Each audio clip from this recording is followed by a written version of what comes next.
Shades, Rob. I think we're live. Let's see how long this actually lasts for all of us. What's up? Welcome everybody back to another edition of Chairgatin. I'm your host, Rattlesnake, coming at you live from my parents' garage in Myrtle Beach, South Carolina, joined by my co-host, Dakota. Who do we got? Dakota. That's their garage, dude. Coming to you live from way in bumfuck Egypt, South Georgia. Stayed up in the penthouse suite down here. It's how we do it. And man, we got a lot of time to do. SHITI Rob is back in the house with shitty coolers. We're loving all the insights. Favorite of the show already. SHITI Rob, how is Bristol, Tennessee? Pretty good. They're doing practice. You probably hear the echo of it. They're doing the late model practice right now. It's pretty nice. Oh, shit. Glad to have you back, bro. Let's start this thing off. We are going to be talking about everything COTA. We went left and right this weekend. The cars did great. We're going to talk about it. Surprises of the race. We got performers at the line picks coming up with Richmond this weekend. It's going to be nuts. Let's get this thing started. Let's do it. What's up? It's Chairgatin coming at you live. Hello, come right in.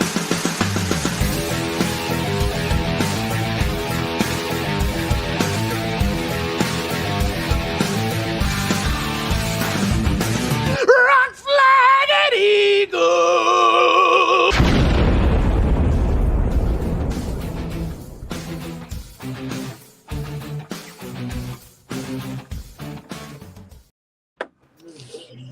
Hello. Are we all on? So we're all in different places, right? Yeah, we're all on the road. Are we all on the road right now? I'm at my parents' garage, like hoping Wi-Fi works. Dakota's in his penthouse suite in bumfuck nowhere, Georgia, hoping his internet works. Rob, where are you at? Bristol, Tennessee, in a rental RV on a hotspot. I feel pretty bougie right now. Yeah, so we'll see how long this lasts for all three of us. 10%. Oh, look at the plug already. Yeah, look at that plug. It's almost like he does it for a living. Yeah, right. This episode, once again, is brought to you by Yeats. YeatsOfficial.com, 10% discount code Chairgatin. You can look as cool as all three of us. Maybe not at the same time. I mean, I don't know. Maybe if you wear like all three pairs, like a Power Ranger, you can morph together to look as cool as all three of us. Take them off, and there's another pair under there. Just another pair. Yeah. So if you do that, if you buy 3 pairs, let us know, and we'll send you a pair for free. How about that? That is by Rattlesnake, not me. Yeah, that's coming out of my pocket. This shit ain't free. Right. All right, we got some comments going and got called into work, but still made it home in time for Chairgatin. There you go. Right, that is commitment. Nick, our number one supporter in the comments, always repping. Got to hit up Cookout in Bristol. Designed like a honey lodge. The Cookout in Bristol is designed like a honey lodge. That's actually sick. All right. I just had Cookout. I'll look that up. Last night for dinner. So Cookout's all right. There's one in like where we live, and like for everybody listening, if you're interested in fast food, don't fucking listen to Dakota. He only eats Chick-fil-A, which I love. Don't get me wrong, but he says everything else is like terrible for you, but he'll eat Chick-fil-A chicken sandwiches and French fries. Like I don't understand the logic behind that. Hey, you don't talk about the Lord's chicken that way. I love Chick-fil-A. I just said that. But don't pretend like everything else is bad for you while you're out there fucking enjoying I know. Chick-fil-A. I just ate Cookout, and it was like eating fucking Hardee's. It wasn't nothing crazy. Well, it's like a cheap drunk thing. It stays now, that was it. The Yeah. time I had Cookout was in Richmond, Virginia, and I was hammered drunk. And it was dank delicious. But yeah, exactly. That, you I get went like I'm going back to Cookout. You get like 2 hot dogs and some hush puppies from Cookout. Yeah, we have Waffle Houses in Georgia. We have Waffle Houses too. I don't know why you pretend like this is only in Georgia. All right, here's a good question. Now that we're on the subject, best fast food chicken sandwich. I think we know what Dakota's going with. Easy, dude. Best fast food chicken sandwich. Chick-fil-A number 1 or number 2? SHITI Rob, what do you got? I was gonna hopefully stay out of that conversation, but oh boy.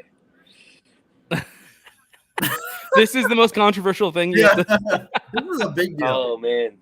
Because I'm not from the South, so I really don't get the experience. Yeah, we need to hear your input. I was going to say Bojangles. I'm a big Bojangles guy. God, no. What? Yeah. Bojangles is fucking dank, dude. It is. It's good when in Darlington. Oh, shit. Never mind. I was going to say. Cookout. I'm wearing a Cookout shirt right now.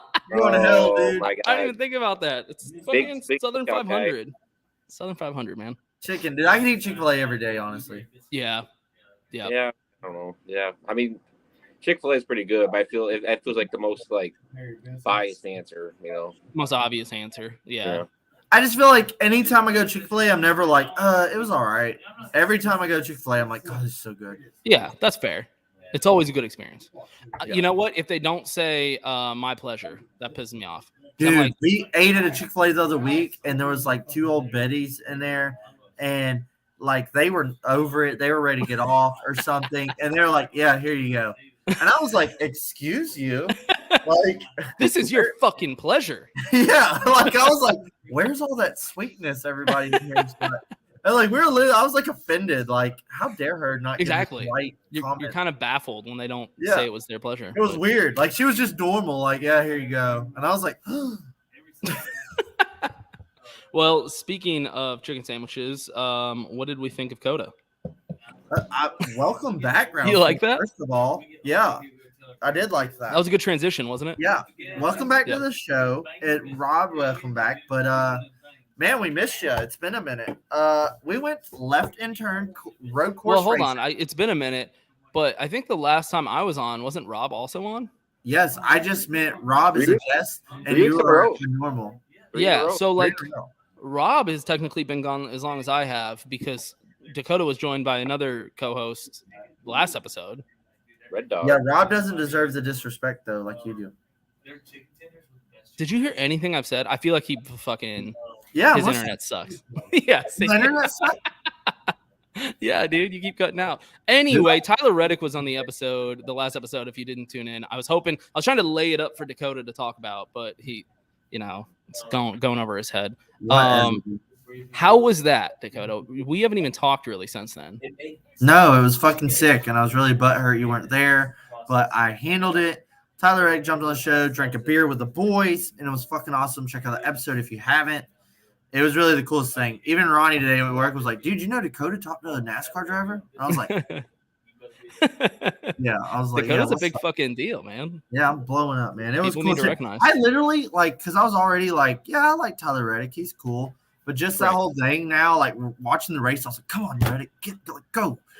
Right? Well, it would have been perfect if he got his first win right after that interview. I mean, I know we were texting and we were like, "Oh shit, dude! If this finally happens, like." He was leading with the green-white checkered. Yep. Yeah. He did awesome. Wow. Rob, what did you think of COTA, man? What did you think? Did you get to watch it? Yeah. I got to watch the whole thing. Okay, so you were in Austin? No, I watched it here in Bristol. Oh, okay. You're at the Dirt Nationals, right? Correct. Yep. Which they didn't run. They didn't run. They ran Friday, Saturday, and then they were off Sunday, and they're doing practice right now for week 2. Hell yeah! But did you watch Cletus there? I wasn't in there for it, but yeah, I seen how he ran. Yep, it's pretty cool. He came out here. Justin Haley's here all week too, so we got a NASCAR regular. Kenny, I think he might be here too. Wallace, I appreciate that. I like some of the NASCAR guys being like, "I'm gonna get some extra practice," or "I just like racing," and they're like, "I don't give a fuck. I'm going out there." I always appreciate it because I'm like, damn, they really like fucking racing. Like, this is their time off, and they're like, I'm going to go to another track. Like that, I respect that. I got shit to do. But dude, we went to COTA. We finally got to see the old girl in her full potential. Not last year's rain out bullshit. It was a fucking we couldn't ask for a better road course setup. The weather was perfect. The next gen car. This is what they were made for, and I was kind of skeptical, like, man, I really hope it's a good show. I hope it's everything I think it's going to be, and I think it delivered. I loved everything I saw. We had good long green flag runs, and we had some crazy, spin out cautions, and we had some calamity at the end. And it was all around a great race to me, in my opinion, for the first road course of the next gen. The first road course of the season, I think it kind of sets the bar for where we go road course racing down the line. I loved everything I saw yesterday. You loved it. You thought it was great. Yeah, I love. We'll have to get our rating, but I loved. I thought it was a great road course race, like a better road course race than I've seen in the last couple of years. Yeah, okay, that's fair. I think at the end of the day, I just keep trying to convince myself to like road course racing when it's just not my thing. Like at the end of the day, I've seen a lot of people being like, "I love this race." It was fucking 85% on Gluck's poll, 85%, and I'm sitting there thinking like, I don't know. That was like a 65% race in my opinion. I don't know. Maybe I'm crazy. I saw your comment on Jeff's tweet, and I was like, Would you shut up? No, because fucking people agree with me. They know I'm I thought right. it was good, man. I thought it was a good race. Like, it was a great road course race. Through and through. I loved it from start to finish. Yeah. I mean, I'll chime in. Like, I thought it was a decent race. I know we'll talk about more coming up, but I thought it was a good race. Myself, obviously, I don't want to jump in too early saying it, but I'm not the biggest fan of COTA with stock cars. I still thought it was a good race. I'm just not the biggest fan. I'll talk later on with COTA. I still thought it was a good race, though, but I just don't think COTA and stock cars mix. I've said that since they announced they were going there. I'm totally with you. I'll explain why later on. That's just my take of it. I think, I don't know. It's hard to judge because we went to like so many new road courses in the last year or two or whatever. But like, I've never been to COTA, but I appreciate COTA looking like a professional facility. Correct. It looks up fantastic. It looks superb. I think the racing actually was good. Yeah, it almost put the fucking city in debt. It should look good. I thought the race was really well, and I thought that like last year, even with the rain kind of just killing the whole vibe, I thought this road course was better than Road America as an addition. Like if I had to pick one of which new road course I wanted, I'm taking COTA. I don't really Road America. Yeah, Road America just never really does it for me. I mean, I get it, 4th of July, whatever, America, but I'm just like, whatever. Sonoma for like the last 10 years. Ever since Tony retired, really, Sonoma hasn't done it for me. The carousel was horse shit. I don't think we ever should have done that. I'm glad they're going back to the bus stop. Tony in the broadcast, we'll get there, was a lifesaver. Thank God. But I thoroughly enjoyed the race. I even, for the first stage, I listened to Kevin's scanner for a bit, and then I would just mute the TV and turn it to MRN and just sit there and listen for like 5 laps. And I'd turn it back to Kevin's scanner and unmute it. And I'd mute it and turn it back on MRN and just listen and watch the race. How'd that go? It was kind of, because I felt like I'm like, what if I'm missing something? Like they're talking about something. Right. And I was like, it was funny because like in MRN, you'll hear the car engine noises like row in the background, but I'm watching the TV and it's like row. The cars are going by. I was like, okay, this is kind of neat. I'll tell you, the broadcast on MRN was like way more enthused than the Fox broadcast, of course. But like even on the commercials, they did some more side by side than usual, I feel. But they would do side by side, and I would just mute the TV and turn it on MRN and be like, okay, I can do this. That's it. Yeah, because I know we've talked about that, doing that for a while now. And the app gets like a half, especially with a road course, it gets like a lap ahead, a half a lap ahead. And I'm okay with it. It doesn't bother me. But they'll be like, Denny Hamlin gets passed. He gets bumped off the corner. And they're freaking out. And I'm sitting there watching Denny Hamlin like ahead of 2 guys right on his ass. And I'm like, oh, shit. And then like halfway through the lap, the guys bumped Denny Hamlin out of the way. And I'm like, oh, there it is. Okay. It was nice. It was enthused. Like, I need to get like an iPad and an iPhone set up, one on Kevin's scanner, one on the MRN app, and just have both playing. I think that'd be way 10 times better than Fox. Yeah, I'm just excited to get to the ratings because I think we're going to start different here. I thought it was, once again, like Atlanta, I thought it was fine. I might have actually liked Atlanta better. I don't know. I might have to go back and rewatch both of these like back to back because I saw one comment on Jeff Gluck's poll talking about how bad Atlanta performed on his polls. There's this girl, and she was like, Atlanta got so-and-so, and this one gets 85%. Like, are y'all fucking high or something like that? And yeah, this wasn't better than Atlanta to me. But to me, road course racing, like, they aren't the same category. Yeah, but we still have to rank it. Yeah, all in all, yeah, no, I don't think this was better than Atlanta. But then the poll, like you're saying, the girl's comment was like 85. That's what I'm saying. 85%. I'm not trying to say I hated this race. Once again, I don't hate this race. Was it weird watching it on TV since you were there last year?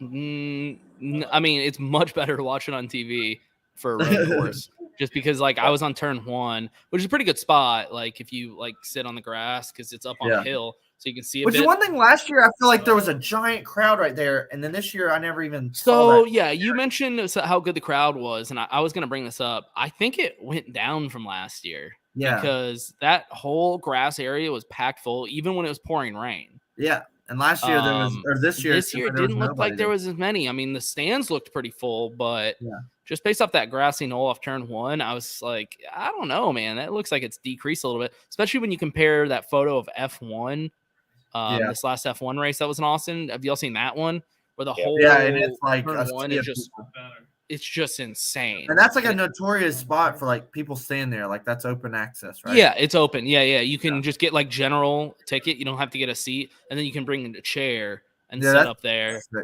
But it looked like if during F1, I don't even remember them like showing that area this whole race. It wasn't. There was not as nearly as many people in that area, which was a little concerning.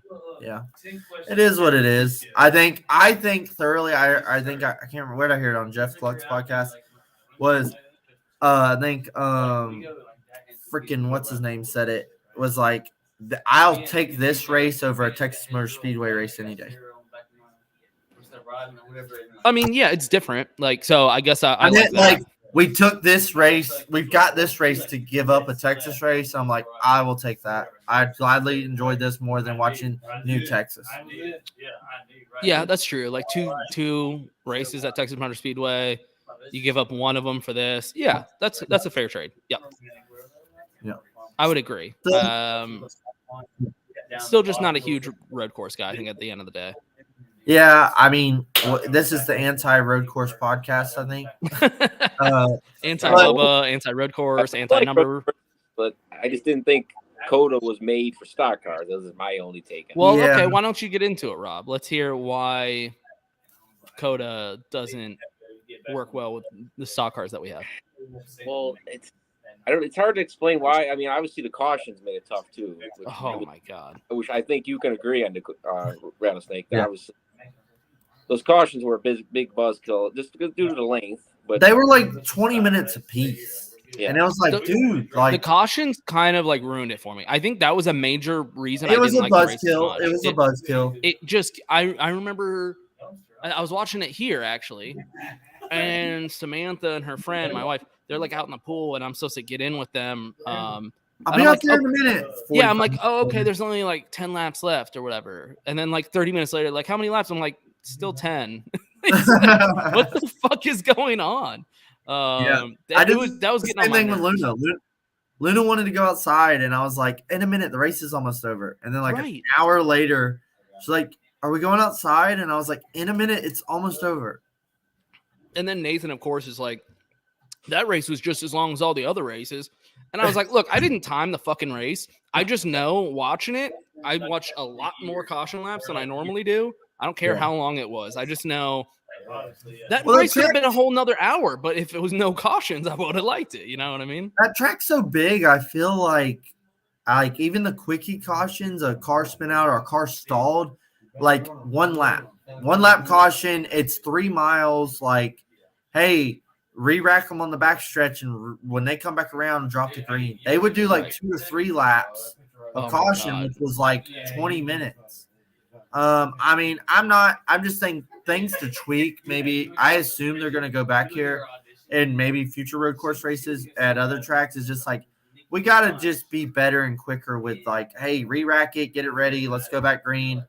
And then, like, I always throw out the caution lap shouldn't count. I'm like, well, what if this was a road course? Like, that wouldn't work.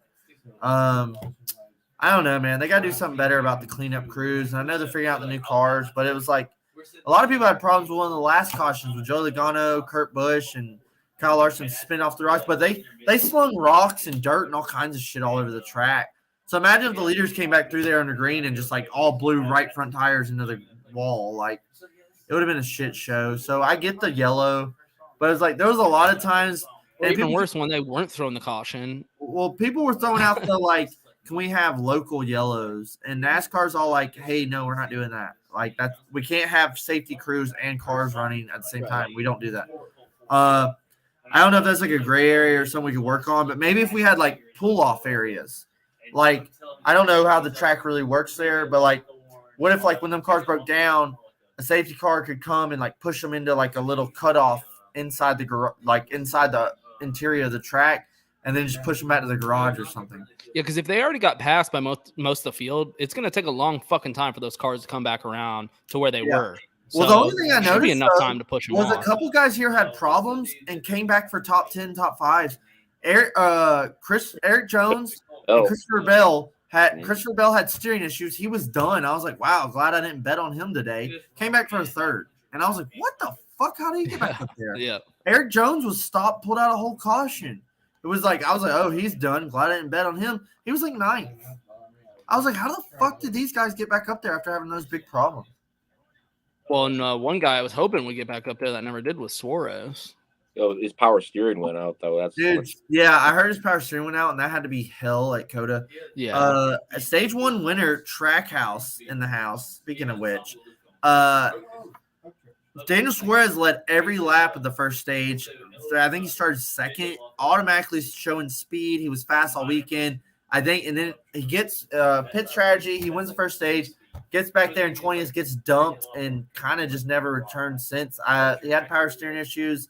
I understand that, but it was like, man, it's a bummer to see, like, starting so strong. We've been hyping Trackhouse, and then Daniel Suarez dominates the first stage, and then that's kind of the end of his. I thought that was going to be, like, kind of the end of it. I mean, I still had faith in, like, Ross to do well, but when Suarez got fucked, I was like, damn, another race where Trackhouse gets fucked. Yeah. I mean, we'll get there. But, okay, Rob, what else? You said cautions were a problem. What else for you makes COTA just not a good track for stock cars? I mean, the length of the cautions was the main issue. Obviously, I'm sure you can both agree. Turn 1 was definitely It's the hairpin. It's like the hairpin That was corner. an excitement point for sure. Right Yeah. there. But I mean, it's hard to say because I know, Dakota, you brought up Road America. Road America is a very long track too. Yeah. In terms of length, so obviously the cautions can cause issues there. It's just, I don't know. It's hard for me to explain why I just didn't feel like they fit there, but it still didn't mean it was a bad race though. I still enjoyed it. Like I feel like for a bias though, the ending probably helped with the ratings though. Just saying though. Yeah. Yeah. Oh, not the ratings, but the Jeff Gluck's ratings. And I'm worried that, and it's always a classic thing. Is like, what are you going to remember from this race? You're going to remember that the crazy finish we're about to get to. Is like, you remember that crazy finish. You don't remember what the hell happened all before that. You just remember who won and how they did it. And it's like, no, there was like a whole nother like 3 hours before this. No, there's a whole nother 3 hours of caution laps that y'all forgot about. And I remember us bitching last year at Road America about when you got a full course yellow, was like it took like 3 commercial breaks before we went back green. Yeah. And it was like, dude, what the fuck? Yeah. That's racing, dude. That's a good point to bring up though, because if you be realistic, Suarez led every lap of the stage 1. Stage 2 obviously wasn't, there was a strategy coming towards the end, it was going towards stage 3. If it wasn't for the ending, like, would it have truly been as good, though? Yes, there was still passing. That's my point. Track. That's my ultimate point. Is like the Jeff Gluck poll, I think, proved it. Was 85%? Come on. That race was not an 85% race. Let's all be real. Like, and if you think it is, regardless of the ending, great. I guess you fucking loved it, whoever is out there. But I'm just like, let's be real here. It was that finish that everybody remembers. Yeah. Great finish. And that's why everybody voted yes. I voted yes because I did genuinely enjoy it, but I did not expect to see the 85. I was like, yeah, whoa. I didn't expect to be beating Atlanta out of the water like that. That's got to be one of the top races of the year. Road course races. No, just in general. No, we had two in the 90s. I mean, it's got to be like a number 3 then. I don't know.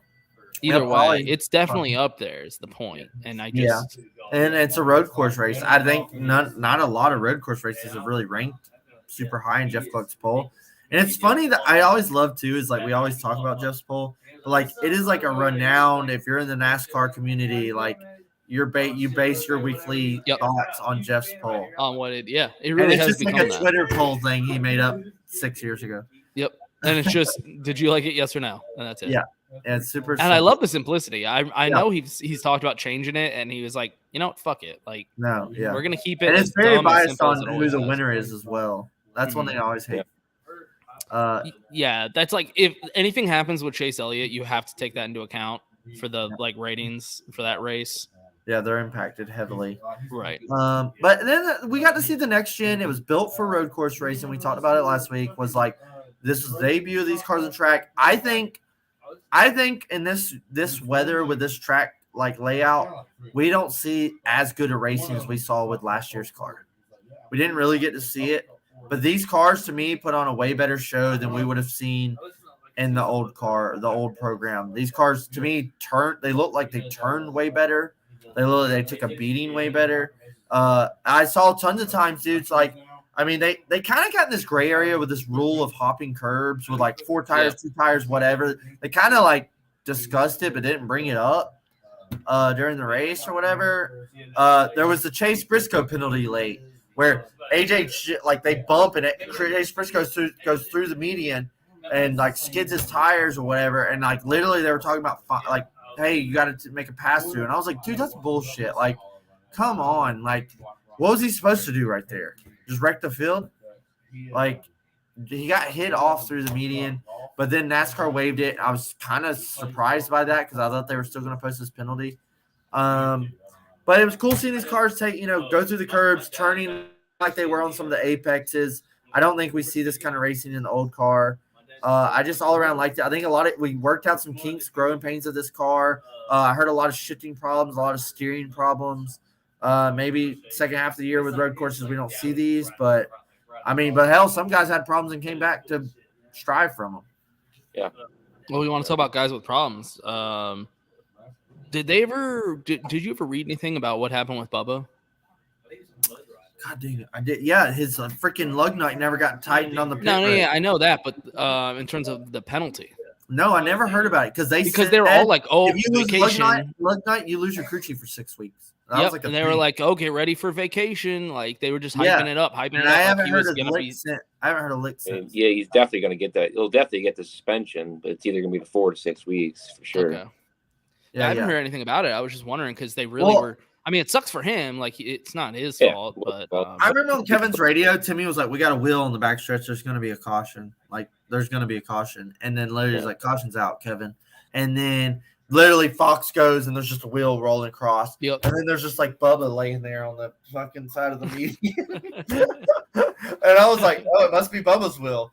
And Bubba had a rough week though. He crashed the skateboard, longboard on Friday when he did the track walk, and then Oh, yeah. Bubba can't skate. Quit trying to be cool. Yeah, he's in Austin and he's trying to act cool. Yeah, he was trying to fit in and stuff. It wasn't working. Immediately, I was like, dude, get off that fucking thing. You clearly don't do this. Stop trying to be cool. Right. Yeah, if you skate, then that looks fucking tight. Like, that's a cool thing to bust out if you just, like, you skate, you have your whole life, nobody knows it. That was probably the second time you ever stood on that. You bust, like, out a skateboard or some shit. Do something cool. That's fucking tight. Everybody would be like, oh, shit. Yeah. But just to pretend like you have skated or like you know what you're doing and then to pull it out, it's like you just look like a fucking idiot, man. Come on. Yeah, he dealt like a real big jackass. He had the Beats by Dre on and everything, and you can tell he stood up like, oh, fuck, did anybody see that? Hey, also, shout out to Austin, Texas. Daniel Suarez said he had the best tacos he's ever had outside of Mexico in Austin, Texas. Holy shit. That's taco capital of the world, baby. Those breakfast tacos, too. You know, exactly. Texas, they got some hidden spots there. People don't know. Taco capital. Yeah. Austin, Texas, man. Capital of tacos. I mean, I'm an amigo, so like I can talk about it. Y'all can't, but hey, by the way, Dakota, I think I told you this. My buddy tried to get me. He found the fucking Daniel Suarez shirt with the Mexican flag on it. Yeah. Giant. They were sold out of my size. I Venmo'd him the money and everything. Like we were going to get it. We were ready to roll. And he he had to Venmo the money back and be like, sorry, dude, I don't have your size. Ain't that a bitch? Yeah. I didn't even think about Atlanta. You should ask me then. Okay. Yeah, because I need a Mexican flag Daniel Suarez shirt. Like I need that. That's like it's gonna have to be part of my wardrobe. Like Mexico flag T-shirt to be an amigo.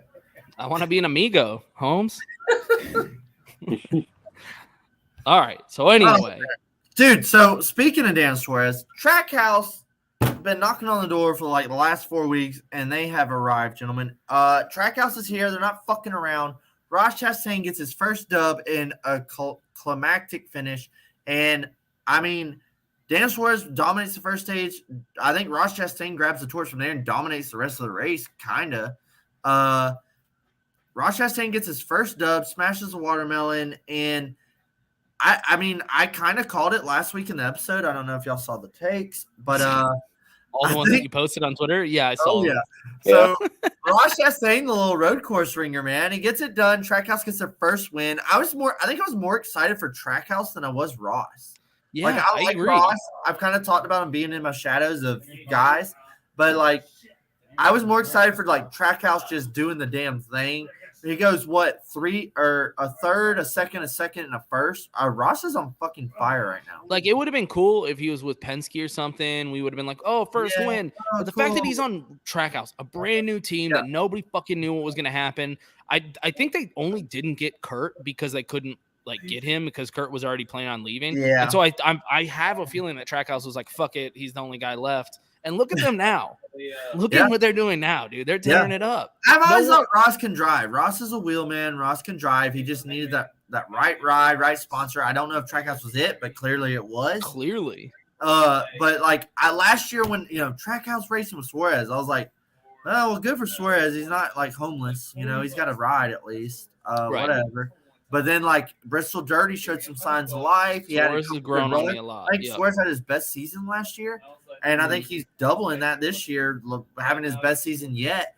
Chastain's up there. It's like, dude, Trackhouse is here to fucking play. And they're like, oh, they're the second best team next to Hendrick. Hendrick has 3 wins. I'm like, Chastain's finished top 3 4 weeks in a row. I think that's better than all of Hendrick. So this is what I was going to bring up next, was where does Trackhouse rank right now? Right now, where do they rank in terms of teams for competitiveness? Because here's my argument. We say, Hendrick has 3 wins, but I mean they have 4 cars, right? Yeah, they're Hendricks also. Exactly. They're doing normal with top tier equipment. Trackhouse is doing above and beyond with maybe underestimated equipment, or I don't know what you'd say right there, but it's like Trackhouse is swinging home runs, dude, and Hendrick is just par. Like, they're so hot right now. Yeah, god damn, they're so hot right now. They're so hot right now. Trackhouse. Yeah. Rob, what do you think? Ranking of them? I mean, if you rank them like right now, obviously the last 3-4 weeks, they're definitely number 1 in consistency. I mean, you got Ross in the top 3 in the last 4 races. Suarez has been up there. Sure, leading the points. Suarez almost won Auto Club. Suarez was top 5 last week, and he was kicking ass this week until he got fucked. But obviously with Hendrick, they're getting stage points, but they're not getting the end finish that the Trackhouse will be getting. So I might get roasted for saying it, but they're definitely number 1 of late in terms of consistency. They're there, man. They're fucking there. Well, initially I was like, you gotta be aggressive. Before this win, I was like, are they like a top 3 team? Because they've been performing like it, right? But after this win, I'm like, dude, they're a top 2 team.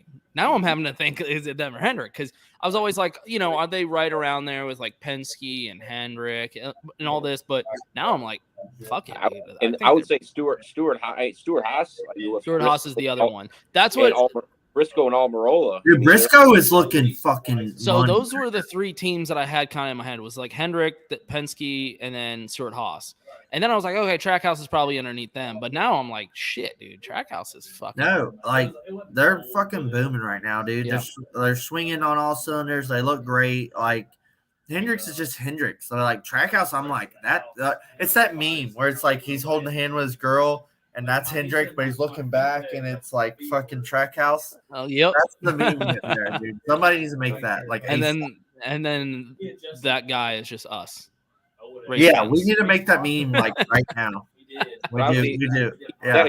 Gotta keep in mind though, Trackhouse has got the RCR help though, and RCR is doing pretty well too. If Reddick, we've been talking about Reddick. We talked to him last week on the show. Reddick is fucking fire right now, and we talked about like I think Trackhouse gets a win this year. Did that? I think Reddick gets a win this year. I think that's coming very soon.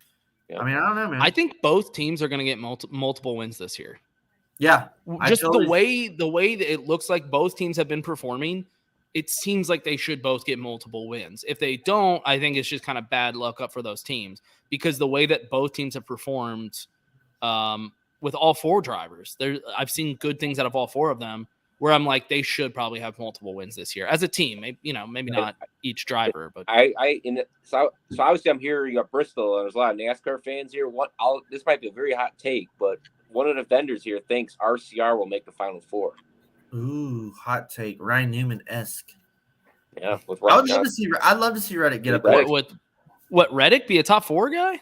Yeah, I don't see that happening this year. Look, I'm not saying he won't like in the future. That's not me saying it. That's someone else. We don't know, man. He hasn't even got a win yet this year. It's like baby steps. Let's see. I don't think Ross Chastain is gonna be a top 4 guy. I think right now he's competing like he will be, but come end of the season, we're gonna probably see the veterans like we always do. You know, it's just like who right now is leading in points. Y'all have any idea? Chase Elliott. Yeah, Chase fucking Elliott, dude. He still hasn't even got a win. That's the type of shit that you kind of forget about until the end of the season, and you're like, oh yeah, Chase Elliott's actually been killing it all season, and we've been talking shit. He's getting to stage points, right? And we talk shit because we're like, oh, weakest link of the team. Dude's leading. He doesn't have a single win, and he's leading in points. I guess Danny Hamlin style, like from last year. Oh yeah. And speaking of Danny, he's mired back in 22nd. His worst start. You know what's funny? Denny gets the stage win, and then gets like fucked over, and still finishes wherever, and is like that stage win did nothing for him. Right. I mean, helped gain that back. But yeah, it definitely. Yeah.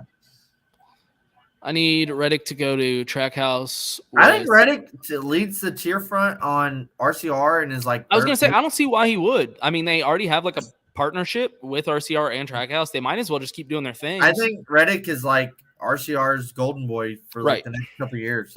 Reddick. No, Richard Childress does not want to get rid of Reddick. I don't think. No. Like anybody that watches any fucking race can tell that dude's going to be a superstar. He's right on the cusp every race. Dude, I mean, 83 showed up for the top 10. We were texting about it. I said, I haven't seen Austin Dillon this whole fucking race. Like, I literally never once saw his fucking car. And then stage 2. Stage 2. There was a clip of him. What? Austin Dillon. No, he had he finished good in stage 2. Oh, did he? I don't. Yeah, because of strategy. It was the pit strategy. I'm not saying it was good. That was the only time I remember seeing him, and I was like, oh shit, Austin's. I just remember like he was running Bennett Trucking this week in the new paint scheme, and I was like, oh cool. And I never once the whole fucking weekend saw his car. I never once saw it on the TV. I never saw him. I never saw the 3-car battling for position. And then I was like, oh, Austin Dillon's third. I don't know that because I haven't seen him. Yeah, and then just quietly sneaks in. I think if I could be wrong recalling this, but I think that's one of his first or very few is top 10. Yeah, his first top 10 on a road course. Yeah, he's not a road course guy because, like, what was it last week when you pitted him against like Kyle Busch?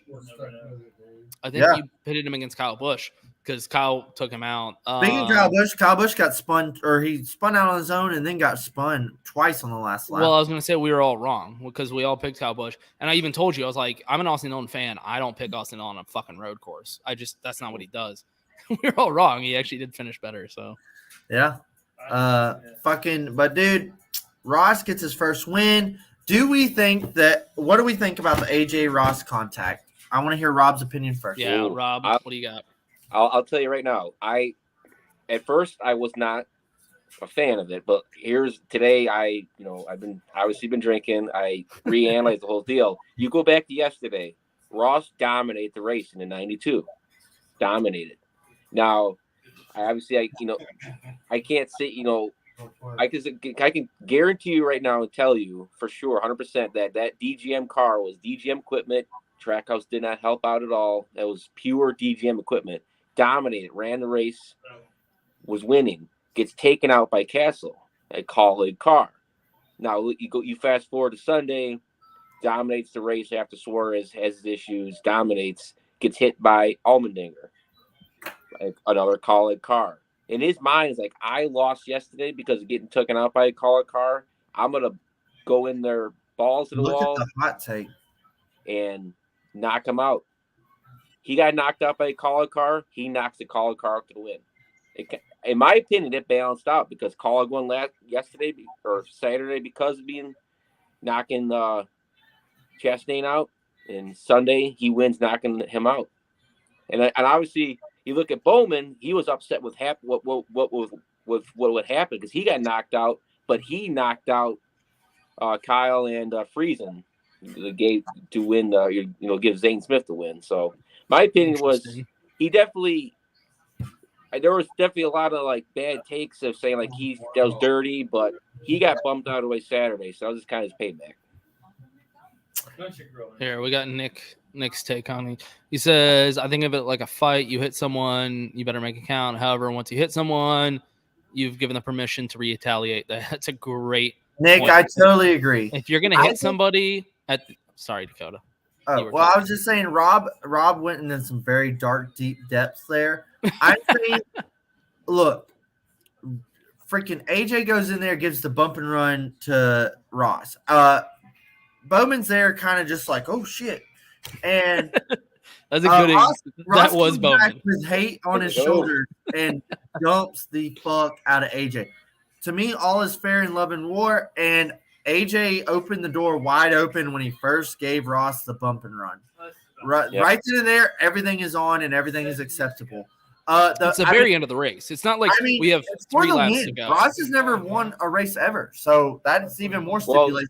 Well, he won an Xfinity race, but I meant a cup race. Yeah. So, like, Ross is looking at his first win being taken away right here in the last couple corners, and AJ just dumped him.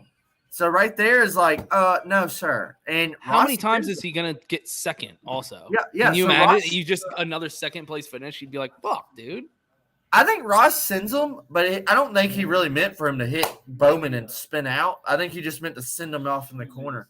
But with it all, I'm all good with it. I like AJ. I like Ross. And I was totally like, yeah, you totally opened that opportunity up when you bumped Ross to begin with. Like, if AJ waits, that doesn't happen. I mean, I think, first of all, I think AJ just did it too early. I think he saw his opportunity and was like, I got to take it. But it was too early. Yeah. He had to take what he got, but it was too early. And I think post-race, if y'all remember, like, the interview with him, he was clearly upset. Yeah. But if you noticed, they kept, I think it was Bob, right? And he kept being like, well, what would you do? Would you have done different? And he wouldn't answer. Yeah. It's because he knows. He fucked up. Like, he didn't really fuck up. That's just how it is. And I think he was angry, but he knew at that moment, like, yeah, that was fair. Like, I fucking put it into him, and he was still around. And I agree with Dakota. I don't think he was trying to fucking wreck him or anything. I think he was just like, I'm going to fucking punt you into the corner where it's safe. There's no wall or anything there. You can drive off into it, which is what happened. I don't think he meant to like get Bowman fucked up in it either. No, Bowman's just over there in the corner, like trying to avoid this little. He's like, oh, these two motherfuckers are fighting. All right, and just trying to zip in. Which respect for that. He's trying to sneak in there. Anyone that is against what Ross did, I'm like, please explain to me what he did wrong, because he was going for his first fucking cup win, man. He could have fucking punted him.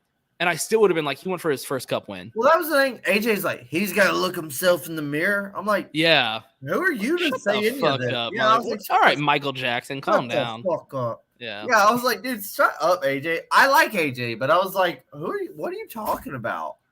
Like, I was like, do you not remember punting him like the corners before that? Like I said, I think he was just like upset with the situation, because who isn't, like, in the heat of the moment? He went from leading to 33rd. Yeah, that was the thing. He spun off in the sand trap. Like, he finished dead last. Right. Yeah. And I think that he was just upset. Like, so I think it was post race, because from what I understand, they're friends. Yeah, so they were. And former teammates. Right. Yeah. Because the way the way Ross was explaining is like, he looked up to him. They were friends, this and that. So it was kind of a weird situation, but it's like, okay, then you should know, because you would do the same fucking thing. I mean, you literally did the same thing right before that. I just don't understand it. So that takes us right into our next segment. I'm gonna give my award 3 weeks in a row to Performer of the Race, Ross Chastain. The boy gets it done. Trackhouse Racing. I don't even need to speak for it. He gets it done. Watermelon Man smashing watermelons on front stretch. It was awesome. Who do y'all got for performer of the race? Rob, do you have anything like other?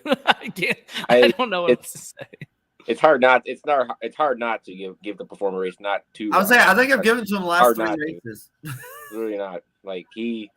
Well, the other races, I feel like me and Rob have tried to think of other things to give it. But at this point, it's so hot right now, dude. You gotta give it to him. He won his first fucking race, man. Yeah.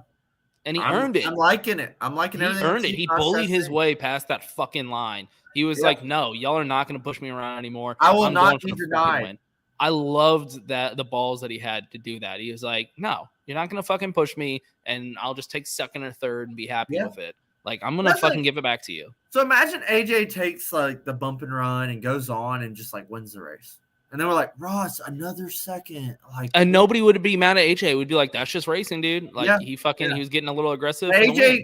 Ross gets bumped, and AJ goes by him, and Ross is like, no, fuck you. Yeah, that's true. I mean, is Ross no longer a fucking underdog pick anymore?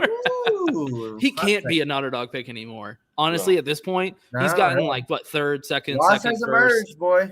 Yeah. For a while, he is off limits as an underdog pick. He's too fucking good. Yeah, he's so hot. He's so hot right now. Oh, dude. All right, what about the good, bad, and ugly? Dude, good, bad, and ugly of this race. I texted you about it and was like, wow, really haven't seen that many videos of kids this race. Was that guy fired, released, or is like Fox? He finally did it. I mean, I think my response was the best response for it. I said the track was probably too close to an elementary school. They had to get a different cameraman. Oh man. Yeah. That's what I brought up. I said, I was like, did they like maybe do some background checks on the cameraman and be like, oh fuck. I hope this podcast helped with that. Yeah, whoever is in need out there. My good of the week was seeing very pleasant road course racing. I thought this was some of the better road course racing I've seen. I thought the car did its job. And I loved everything I saw during the race, and that was my good. Was the next gen on the road course. Rob, what do you got? I mean, you kind of took what I was going to say there, the Dakota, but obviously it sounds, generic saying this, but the good was just how extremely well, we've already said it before, but just how extremely well the Trackouts ran. I mean, both cars ran phenomenally well.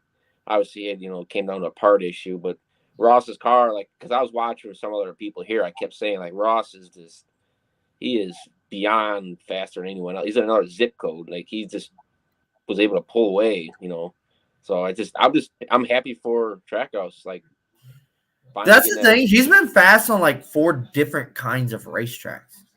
Mm-hmm. Right. Like, yeah. Oh yeah.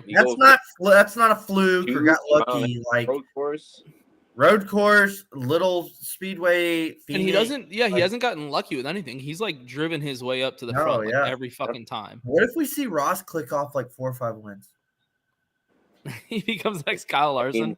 Yeah. I'm just saying, dude. Because Larson's, you remember Larson's nickname was Larson always finished second at 42. Like, he had the nickname, large second, because I basically replaced the S of the 2. Like, that was, and once he got those wins, look at him now, he's a champion. Yeah. I don't know, man. We might need to watch out. You know what? I'm gonna go with Nick, actually. The cars.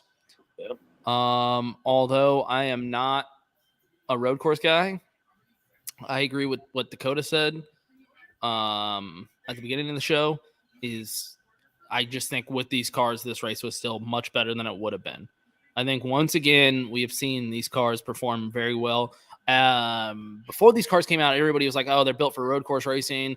They might not perform as well, intermediate, super speedway, all this other stuff. We've seen them perform really well everywhere. So that's going to be the good for me for like a while. I fucking love these cars. Yeah, I'm like, I said it was going to take longer for me to like. No, I'm 100% sold. Like, I think I'm totally sold. I'm sold. Like, I'm fully on board. I love everything I've seen about them. They're the best thing we've seen in NASCAR in so fucking long. Like, it's a breath of fresh air. Almost people that aren't tuning in right now are missing out. Like, this is the best time for NASCAR. Yeah. I mean, in terms of like trajectory too. Like in our lifetime, I'm not saying it's peak NASCAR, but I'm just saying in terms of like the I upslope. think the snowball is formed and it's fucking rolling. Well, snowball means it's going downhill, so that's not good. I mean, it was building and getting bigger. Well, I mean, technically, though, through our lifetime, it was a snowball going downhill, getting wrong worse analogy, and worse right and worse. turn. You know what I mean? Like our whole life, it's NASCAR. Honestly, has been getting worse.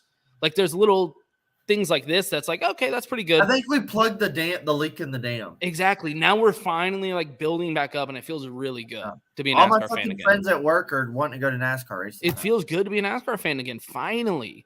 Yeah. So the cars are going to be good for me for a while. I don't have to like hide and bash about it. The only thing, I mean, there's a couple things like I have to bash. Cody, you still hide and cry in the corner. Yeah, but NASCAR's uptrending, dude. Take me right to my ugly. I think we can all agree was the bad. I thought I already told my bad. Oh shit! What did we do? Didn't. We did good. Oh, my bad was I think we'll move from ugly to bad was just Fox's pre-race show.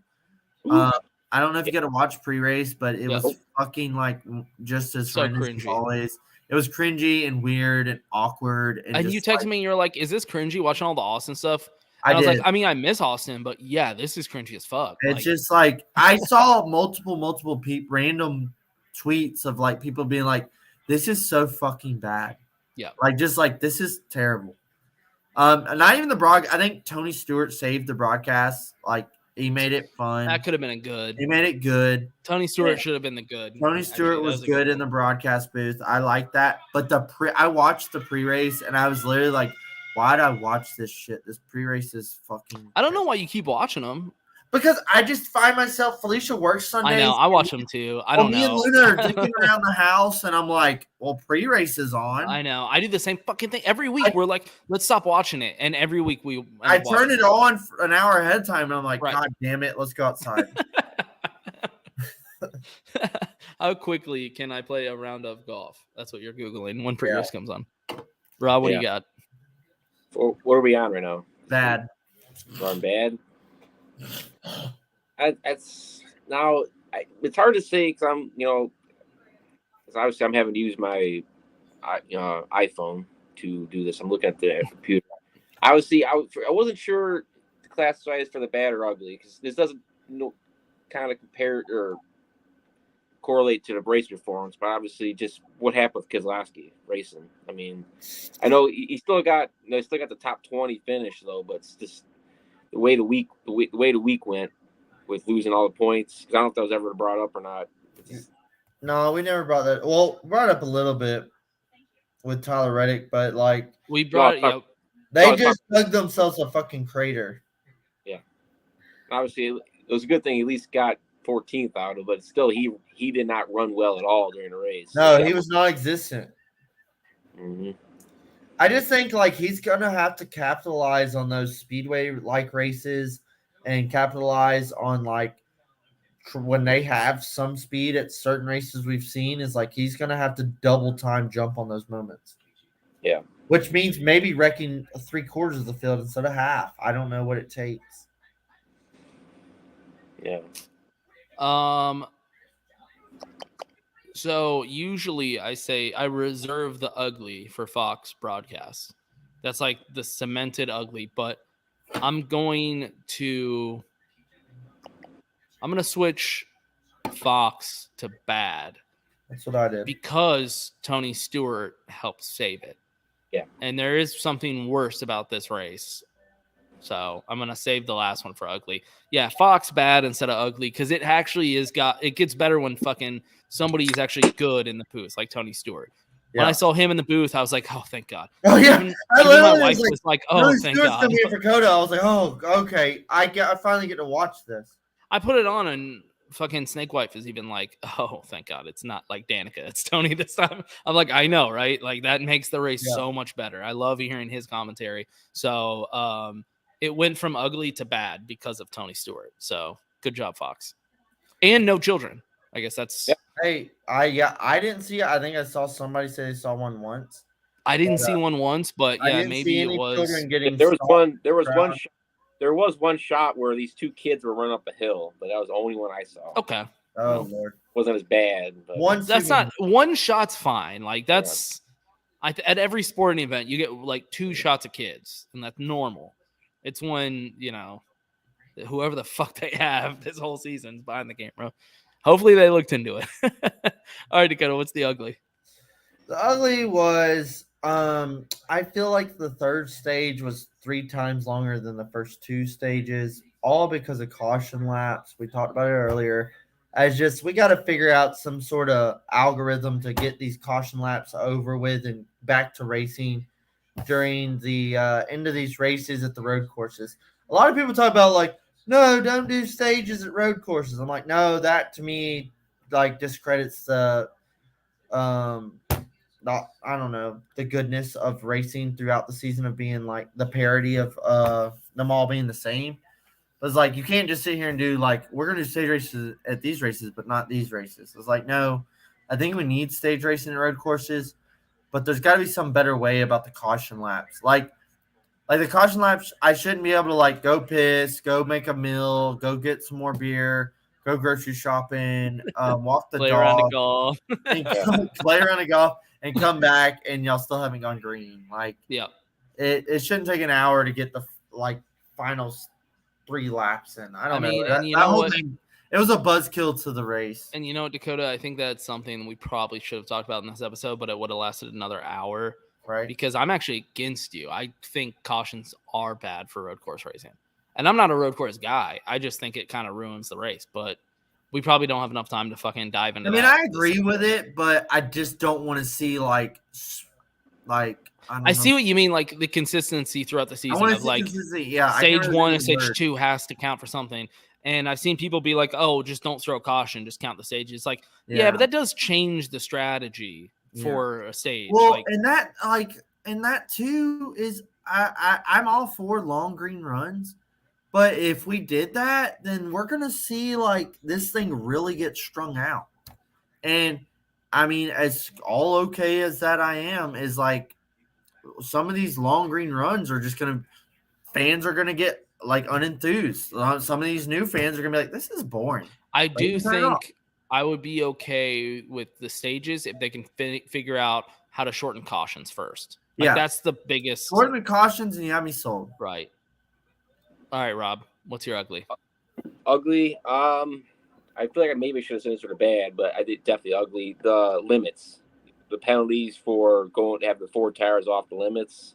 I feel like it's definitely a discretion call. That you look at Chase Briscoe, they wound up overturning it because he did get forced off, but that's happened so many times on super speedways where they're forced off below the yellow line, and NASCAR said, "Oh, tough luck," Yeah. To be fair, though, I do appreciate NASCAR being really tough this year about penalties because they're trying to level the playing field. So the guys with all the money can't just afford to get away with shit anymore. One thing I saw was in the Xfinity race, it was like the 27 and the fucking 19 or something went over them and they penalized them.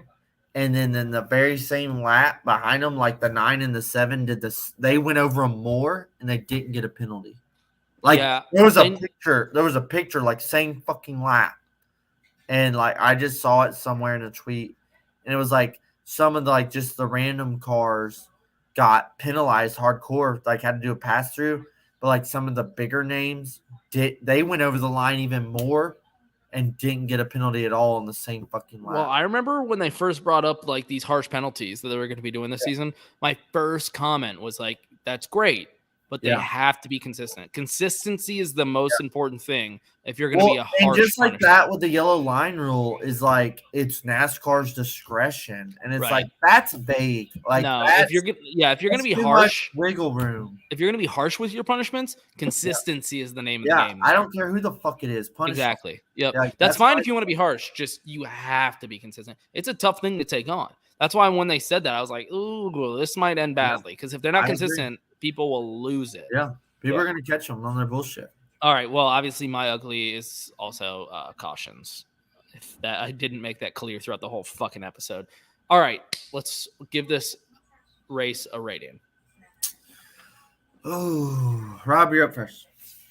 Oh, okay. I don't have my list here either. I feel bummed because I've been writing all these down. So I have them down if you want to know. I do not have Rob's. Sorry, Rob. No, I've only been writing yours. But I'm saying, like, when I get home, I'll rewrite them. Okay. But my rating, I was thinking 7.8. Ooh, a 7.0? 7.8. No, 7.8. Oh, 7.8? Yeah. All right, Dakota, what do you got? Do you want to hear what some Ooh. of your other ones were? I can read Yeah. them for you. Yeah, Okay. yeah. Atlanta was 8.9. Phoenix was 7.2. Vegas was 8.3. You know what? I don't have yours from Auto Club. Well, it says 8.6, but I think you actually stole mine. Yeah, and I what think a- I wrote down 8.6 for me. So either way, me and you were like the same there for Auto Club. Damn, I almost want to go right along with Rob, but I don't want to do that. I'm going to give this race a 7.7. That's what I'll give it. It was good road course racing, kind of average. I don't even know if I should go that high, honestly. Rattlesnake coming in with Thor's hammer. So you went 7.7, right? Yeah, I guess. I feel like I just ripped that off the hip. I honestly should give it a more fair judgment. I'm gonna go 7 flat. And here's why. I got Phoenix at 6.9 and Atlanta at 7.1, and I thought it was kind of right in between there. So 7 flat. Boom. Hey, what's the beer? Ronnie, what's the beer of the night? Ronnie, special guest Ronnie D in the house. What's the beer of the night? What's up? Ronnie, why have you not just been in this episode the whole time? He could have totally been. He's been. Yeah, why have you not just been part of this? You've been watching The fucking Office. I should have been. I mean, I can give you my very simple rundown of what Blaney's been doing lately, but that's about it. I like the shirt. I like it. Real quick, Dakota, you just want to go over some stuff about Richmond? So, guys, I mean, Richmond's coming up. We're kind of throwing these basher double episodes in. Oh, Ronnie always drinking horse piss. This is not horse piss, David, by the way. Also 7.3 by Nick. David moves the main and acts like he doesn't know nobody. But we're going short track racing this week, going back to Richmond. I'm honestly hoping these cars give us a taste of like old Richmond. It's really what I'm banking on. I hope we see some esque of like old school, old short track racing come back, because Richmond's been kind of stale the last couple of years. It just hasn't been the same. It's kind of just raced like a intermediate. But we still love it because it's fucking Richmond. I mean, we love it because it's Richmond, but it's like I need some pizzazz. I want to see old girl come back. Yep. I want to see some calamity. I want to see some like, oh shit, this guy's coming on new tires. I think we see that. I think the car brings it back. We're going short track racing this weekend. I mean, what are we thinking we're going to see? I don't know. The next gen car. What you got, Rob?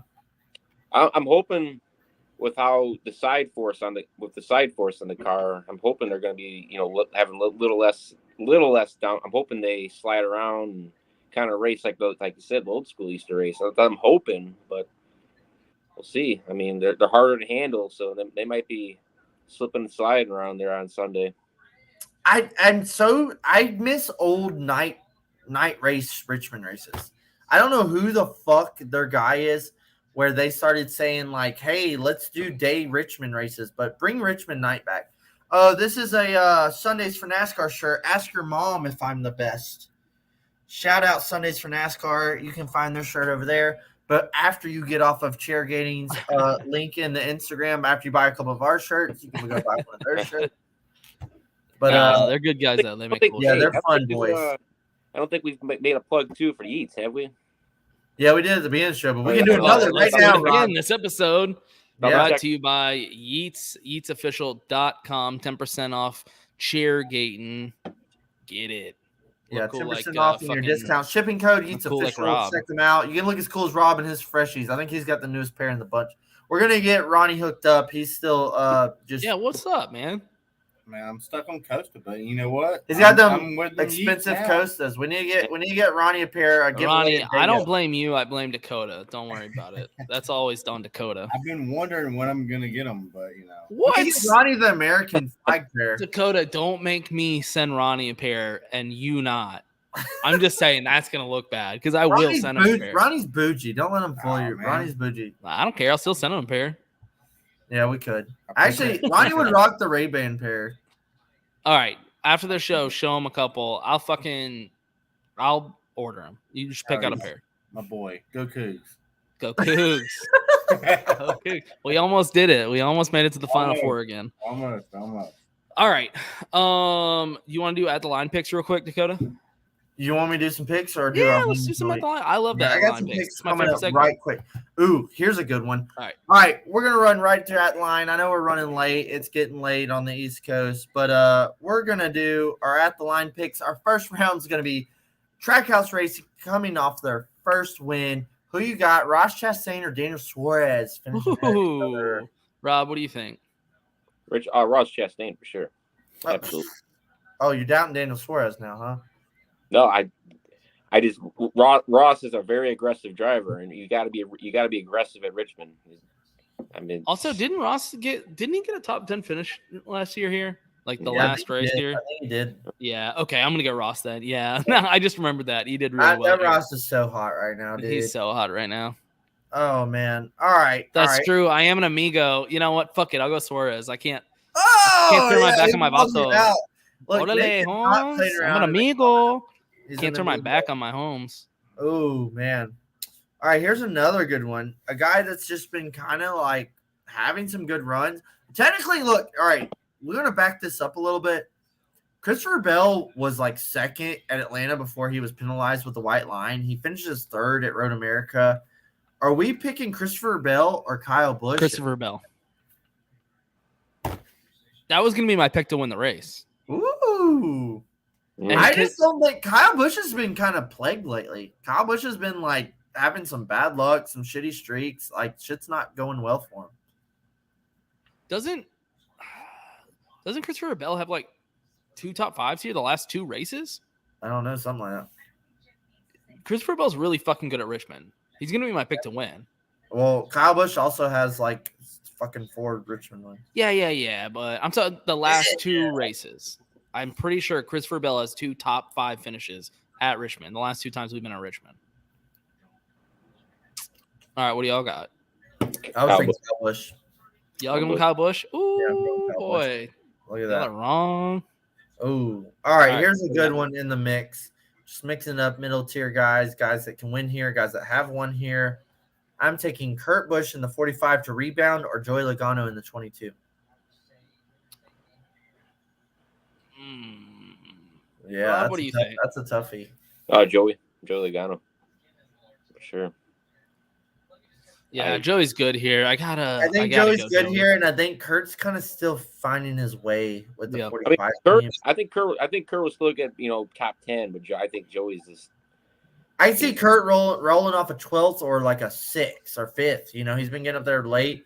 But I see Joey either winning or finishing 21st. DNF or winning. Yeah. Yeah. So, okay. I'll take Joey with his aggressiveness. You want to roll in straight into picks and underdogs? Yeah, let's do it. All right. Rob, we're going to roll you off first again. Who's your pick to win? And then we'll all do our picks, and then we'll do our underdogs. My pick to win this weekend? Yep.